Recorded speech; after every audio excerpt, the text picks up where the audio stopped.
Okay, so the next talk is a good friend of mine, and he's going to be talking about containers and serverless and other buzzwords. That's right. Exactly. Any questions? A round of applause. A round of applause for him, please. Thank you. Thank you. All right. Since I'm a bit behind, I will skip that first slide. Doesn't really matter. I'm a developer advocate hanging out at conference parties and bitching about other products, so that's fine. And all right. So what I want to do with this talk is imagine you have a monolith where it can go. Boss comes around, she tells you modernize it, make it cloud native. And you go like, all right. So we have two options, very popular ones, containerized microservices on the one hand, on the other hand, serverless, Lambda. So the monolith is really very, very simple. It's called Imagine. You can upload some images and it extracts some metadata. Very simple, and I'm not going to go into detail here. I'm going to jump into the first option, and that is containerized microservices. And now there will be a live demo, which means I'm going to put away the mic for a moment. If you want to follow along, you can go to that GitHub repo and try it out yourself if you have a Kubernetes cluster running around. I got hold it. That's my job. All right. It's just a couple of commands, bringing up the storage and bringing up the app.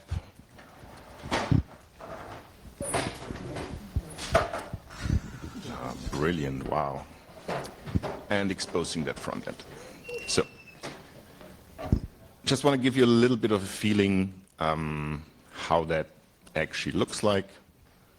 And now we should see, if all the pods are up, we should see that front end up here. Okay, cool. Yeah, now we can upload something, blah, blah, blah, blah. And at some point in time, the metadata extraction will kick in, which is just the dimension here. And yeah, we're not going to wait for that. Yeah, okay. So this is how it looks like, how it's supposed to work. And now, thank you. Let's have a look at how it is done. First, we'll step back a bit and have a look at what is the underlying platform, and that is Kubernetes. Kubernetes is a container lifecycle management system using declarative APIs and control loops, and super extensible. A lot of moving parts there. As a developer, you typically don't really have to deal with all these interfaces and so on. You can really focus on developing the application. However, if we look at that, we end up from that monolith with a couple of microservices. One that is essentially serving the static assets, so the UI, CSS, and so on, and exposing the HTTP API, allowing you to upload an image and to list the images and the metadata, and the other one is a batch metadata extraction, and again, the metadata is really just the dimensions here. And then I'm using Minio, which is essentially an S3 clone, to store the images and the metadata. It essentially, this containerized microservices setup just leverages vanilla Kubernetes abstractions, deployment services, and so on, and that's how it actually looks like. So you've got these three deployments there, with the pods there, everything stateless. The state is essentially in Minio, and then you have the endpoints there, and you've just seen how it is deployed. It's pretty straightforward. The trick is a little bit how do you map, or how do you extract, how do you break down that monolith into one or more deployments there. Alternative system designs, I could have just done a lift and shift, essentially taking that monolith and put that into a pod. I could also have the different containers in one pod and use a local volume to share the images and the metadata. Or I could have different pods and using a persistent volume rather than Minio. Minio, in that case, is a little bit more flexible because I'm not dependent on the environment where I am to see what kind of read-write volumes I have available. All right, let's move on to serverless. Here, the demo is luckily a video because it takes a little longer.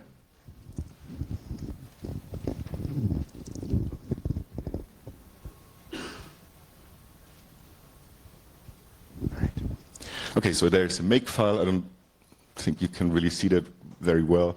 Essentially using SAM, so the serverless application model CLI, which under the hood is just CloudFormation.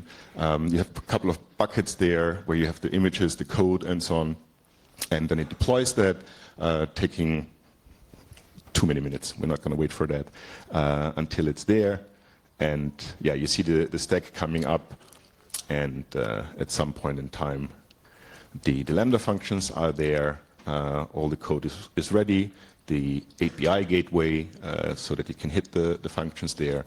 And yeah, at the end of the day, all that is needed is essentially in the last step to wire the front end, which is statically served from an S3 bucket, to the UI so that the front end actually has the correct HTTP endpoints. Yeah. Okay.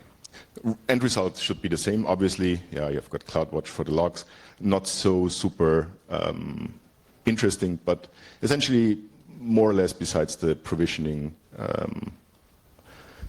more or less the same steps. All right. So, what is serverless? Serverless is really just an umbrella term for a couple of things like functions as a service. There are databases and data stores, object storage, message queues, query services, and all of that essentially means you don't have to provision anything. You're only paying for what you're actually using. So you're not paying all the time when it's running, just for what you're actually consuming. Typically, everything is nicely managed there. There are nice APIs there. It's really kind of this operation model where you can focus on your business logic and leave the whole operational part to some provider. So function as a service, that's the service concept that I've been using here to implement that Imagine application. Is essentially event-driven, so you have some kind of events. That could be a HTTP call through the API gateway. It could be a new image is uploaded into an S3 bucket or whatever. You have one or more short-running stateless functions. And because they're stateless, it means you have to externalize the state. You need to put that somewhere. It could be, you know, a relation database. It could be an NoSQL database, message queue, whatever. So how does it look like? Serverless. We've got 3 Lambda functions. One for uploading the image, one for listing the images and the metadata along with it, and one that does the metadata extraction, again, just the dimension. And using S3 as the shared storage for the images and metadata, and serving the static assets for the UI. And as you've seen, using SAM to deploy the Lambda functions. If you're using SAM or something else, doesn't matter, but don't use the low-level stuff. Don't use the manually doing the deployments of Lambda functions and so on. You will have a bad day. And if you look at the Git commit history, you will see how much pain I went through. So that is how it looks like. You have the buckets there and the Lambda functions and the HTTP API gateway that triggers the respective functions there. And the metadata extraction is essentially triggered by a CloudWatch event every, I think, 1 minute or whatever, looks into that, that bucket and sees if there is a new image, extracting that and putting the metadata back then. All right, alternatively, I could have used a trigger on that bucket where the image is uploaded to trigger that metadata extraction rather than using periodically a CloudWatch event. And I could have replaced the two-phase pre-signed URL that I have there to allow someone to upload something with something like Commito, for example. There are definitely other options as well. These two came to mind. All right, have a look at comparison. How do they compare? Actually, they're quite similar. In certain things, they're different. But if you look, you have unit of deployments, part in the function. You have some artifacts you need to put somewhere. So container image in the case of Kubernetes, a zip file in case of Lambda. Put them into registry, into a three bucket.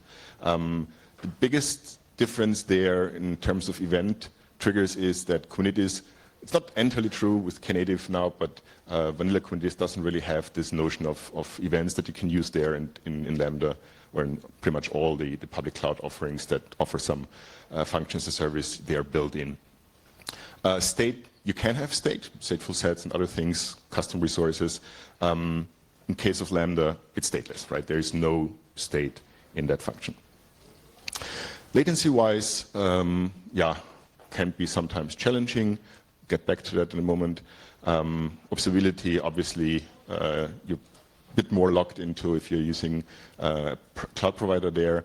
The main point, as I already mentioned, with serverless, you only really pay what you consume, and essentially, with all the stuff that I've been doing there, my bill was never more than 1 cent. That's pretty much it. The main point in terms of lift and shift, you can do that with Kubernetes. You can take an existing application, just put it in a container and run it. I'm not saying that's the best option, but you can. With serverless, you can't. You really need to re-architect. And local development, it's doable in Kubernetes. There are a couple of things that allow you to do it less painful, scaffold and many other things. With Lambda, it's limited. You can essentially only use gateway and the Lambda itself. So anything, any other, like the S3, whatever, I would need to go into live. It doesn't allow me to emulate that locally. So what's the good? In terms of Kubernetes, definitely provides portability. You can start on premises, move to cloud, another cloud. That's awesome if that is a focus point. Serverless, definitely, I would argue, developers can focus on the business logic. So the SAM, CLI, gives you quite a lot of leverage, and you can more or less focus on the business logic, really. And for both of the containers and serverless, solutions accounted, and the ratio of code versus YAML is pretty much the same, so you will have to deal with YAML one way or the other. Sorry for that. Definitely increases development velocity, so you get stuff faster out there. Depending on how fine granular you do, the microservices could end up pretty much the same. The not so great, in terms of Kubernetes, can be a bit of a pain point handling the container images, especially if you think about the overall development cycle. So imagine every time you change something in one of the services, you have to build a new image, you have to push it to a registry, Kubernetes needs to pull it and deploy it again. Again, as I said, there are certain tools that allow you to shortcut certain of these phases, but that turns out to be, for many people, many organizations, quite challenging. And the core DX of Kubernetes is rather poor. It's not really a nice way for a developer to get into that. You really need to get the tooling right to make that not so painful. Serverless, you can have language-dependent latencies. So obviously, JVM has other cold start characteristics as Python, for example. And state hydration. So that's probably one of the most challenging things. Imagine your serverless function, your Lambda function, has some dependency. It needs to pull some state from whatever, some database out there, whatever. And before it doesn't have that state, it can't do its work, right? And that is what is referred to state hydration. And because it is stateless, you do have to do that every time. Doesn't matter how warm that function is, if everything is already there, you will need that, or you will run into that issue. All right, the rest is just a couple of resources in articles and a few books that I can recommend that you can read there. And I think we have enough time for Q&A, and that was actually my main goal, because I wanted to, because everything else is there, right? You can go to that repo and try it out yourself. Should be rather well documented. Just have a look at that repo. Slides are up as well on the website. So I'd like to hear from you. Where are you? Do you have a boss that comes up to you and says, let's modernize it? Do you have any questions, any concerns? No one in that position. Nah, one over there. Should I? Yes. Awesome. I see you. Who was that? Oh. If you wanted to run absolutely everything, so your front end behind API gateway, how straightforward is like authorization and authentication and so on? It was not the biggest problem. The biggest problem that I had was essentially passing the payload through the API gateway to the Lambda function, and that's where I ended up with the pre-signed URLs, because the ping and JPEG just didn't go through. So that's one thing I ran into. Everything else, that's just the normal IAM policy dance where you need to decide how to do things. But yeah, not that hard.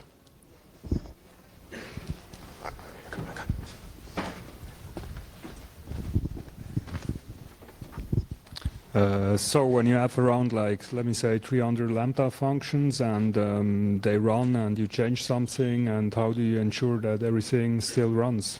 So what are the quality strategies? That's an excellent question. It's one of the critique points I always have with Lambda, that unless, so either you have a handful of functions, right, or you're in a bad place. If you have a lot of functions, you need some kind of orchestration, effectively, that allows you to look all over that. There are certain projects. I know that IBM came up with a project. I think there's something at AWS as well. But many functions. So if you take an existing monolith and you end up with, let's say, 300, 400, whatever Lambda functions, you're probably ending up in a place where you need to write that kind of orchestrator yourself, right? To figure out what is going on, what is up, what is new, whatever. Yeah, definitely not the best place. Any more questions? Yes. I'm just going to throw that in there. You catch, right? Thanks. A very nice talk. Thank you. Just a question. What do you think about hybrid architectures where Kubernetes will be served as a long-term, like main application controller, and functions will be used only for heavy stuff, like not rent lots of big machines, so it could be probably more efficient. So if I got the question right, it's like this hybrid setup where you assume, but let's put it the other way. If you do have a Kubernetes cluster already, if you're subscribed to that, then it's perfectly possible, and you probably should, be using things like OpenFast, there's OpenWhisk, there are many kubeless, there are many options that you can run as frameworks on top of Kubernetes, if you have already subscribed to the idea of Kubernetes, right? Again, the main point of Kubernetes being that portability, so you're not more or less not locked into a certain vendor's API. If portability is not that big of an issue, so that's where you have to somehow draw the line or see what works for you best. But definitely what you described as this bang or whatever you used, yes, I subscribe to that idea that if you are already committed to Kubernetes, if you have Kubernetes as the base platform, using serverless platforms on top of that, anything from Knative up to, as I said, OpenWhisk or whatever, definitely a great way to go. Not saying that everything is already very mature there, definitely not compared to Lambda, but it's getting there. Any more questions? Yes. For the serverless, how about the testing? How do you, what are your approaches on that? So that was probably the biggest pain point. So initially I was like, oh, God, cool. SAM allows me to do that locally, right? Until I figured out actually all that works is the HTTP API gateway and the Lambda itself. So any kind of state, I had to go online, which means I ended up doing everything online, right? So essentially change something, and that's what the make actually does, right? Uploads it to a S3 bucket, kicks it off, deploys it, and it's there.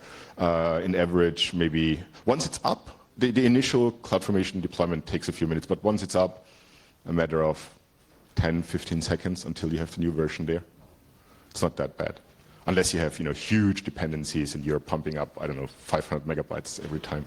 But you end up, that's why I said, it's very limited. I'm not saying that this might not change. SAM might become more powerful. SAM is essentially just using locally Docker to emulate that API that it has there. But again, it only gives you the HTTP API gateway and the Lambda function. Everything else you need to go online. Yes? What about serverless containers? So like Fargate, which is kind of like a manager environment for containers, deploying containers, is it like trying to achieve the same abstraction layer the Kubernetes is trying to do, but in a providing more of like a more managed environment? Excellent question, and I wouldn't have expected anything else from Jana, obviously. So for the people who don't know what Fargate is, essentially think of it as you already called it serverless container, whatever. You don't need to manage a Kubernetes cluster, whatever. You just say, here is my container image, whatever, and here, run that task, it's long running or whatever. I find it great in the sense that, all that management overhead goes away. I think we still have to see, and then you get up and running extremely quick.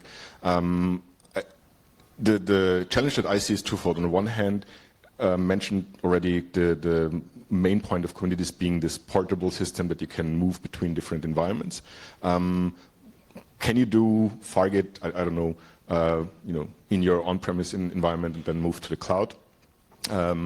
And the other thing, as I said, in terms of extending it, if you have the need, Kubernetes provides you with a wonderful extension mechanism called custom resources that allow you to essentially do any kind of workload, extend Kubernetes in a sense that it understands your workload.